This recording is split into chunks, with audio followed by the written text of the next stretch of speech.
Hello students, हम बात कर रहे थे एप्लीकेशंस में electric heater, electric oven, geyser, electrical lamp और बल्ब, इलेक्ट्रिक फ्यूज़। देखिए, इनके बारे में हम बात करेंगे। सबका एप्लीकेशन एक ही है। जैसे इलेक्ट्रिक बल्ब हो गया, लैम्प हो गया, हीटर हो गया, ओवन हो गया, गीज़र हो गया, प्रेस हो गई, फ्यूज़ हो गया और आपके बॉयलर हो गया। ये सब इसमें ना कॉयल होती है, ये सब हीटिंग इफेक्ट ऑफ करंट पे काम करते हैं।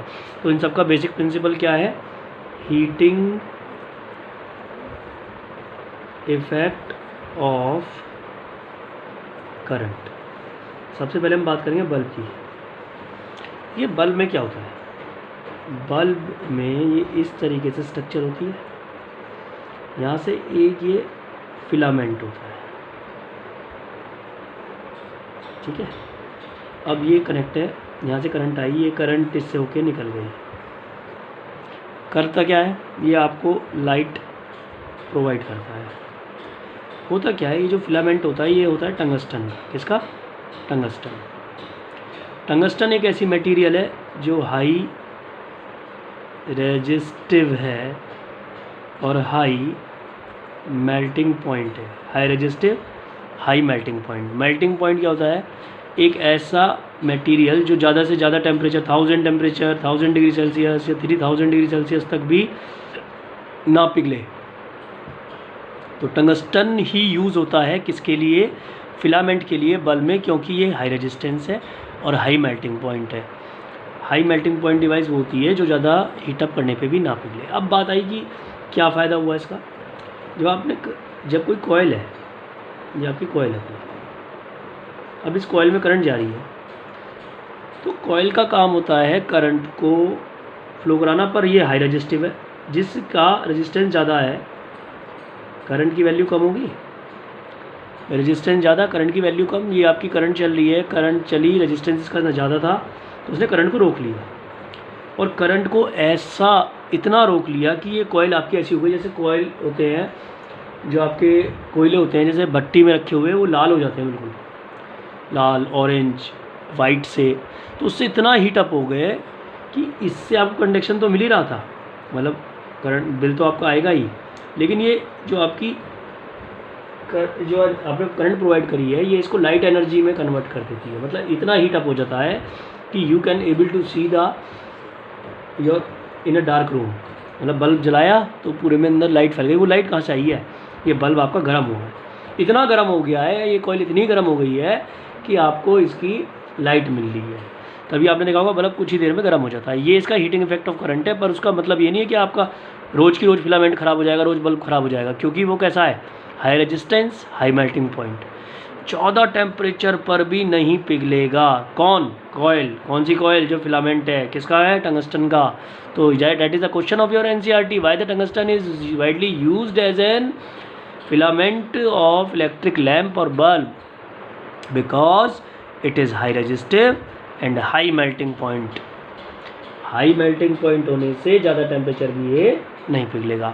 दूसरी बात ये आता है कि इसकी ये गैस क्यों भरी जाती है? इसकी लाइफ लॉन्ग करने के लिए भरी जाती है। कौन कौन सी गैस भरी जाती है? आर्गन और नाइट्रोजन। आर्गन और नाइट्रोजन, ये जिसकी लाइफ लॉन्ग करती हैं, ऑक्सीडेशन से बचाती हैं।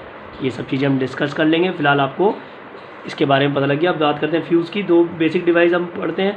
जब ये पता लग गया तो आप इसे फ्यूज़ में देखिए। फ्यूज़ क्या होता है? हमारे घर के मीटर पे लगा रहता है। ये मीटर है, ये आपका चलो फ्यूज़ हो गया। ये आपके घर की सप्लाई हो गई, सारी डिवाइसेस जैसे cooler, fridge, AC, whatever.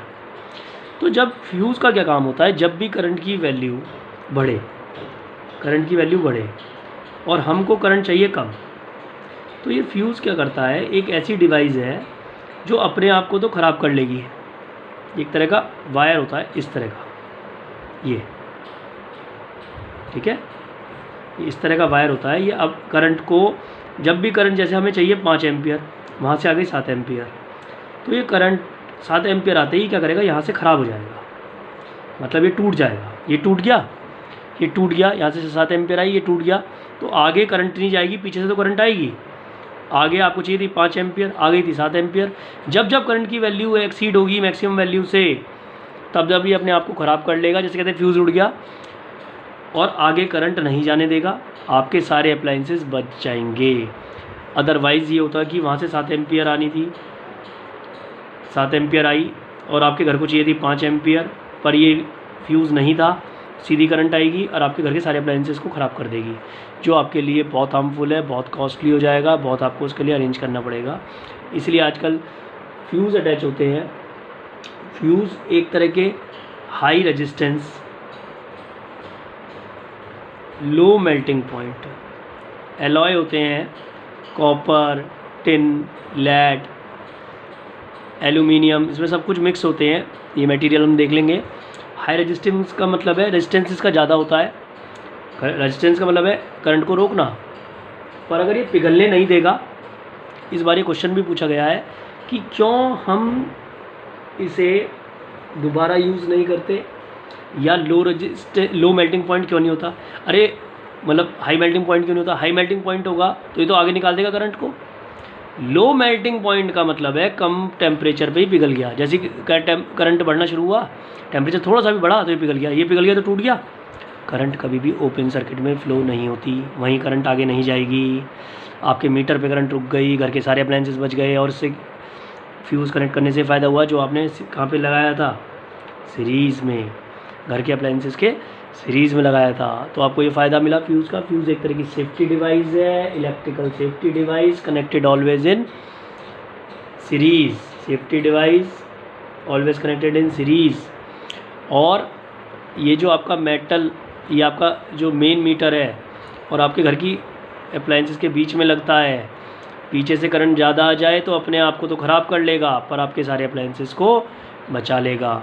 High resistive है, लो मेल्टिंग पॉइंट है, कॉपर, टिन, लेड और एल्यूमिनियम, इन सब का मिक्सचर होता है। कुछ और मटेरियल भी हो सकते हैं, एलॉय होता है एक तरह का। ओके, तो अब आप इन टॉपिक्स को पढ़ेंगे ढंग से, हम इसका रिव्यू देखेंगे।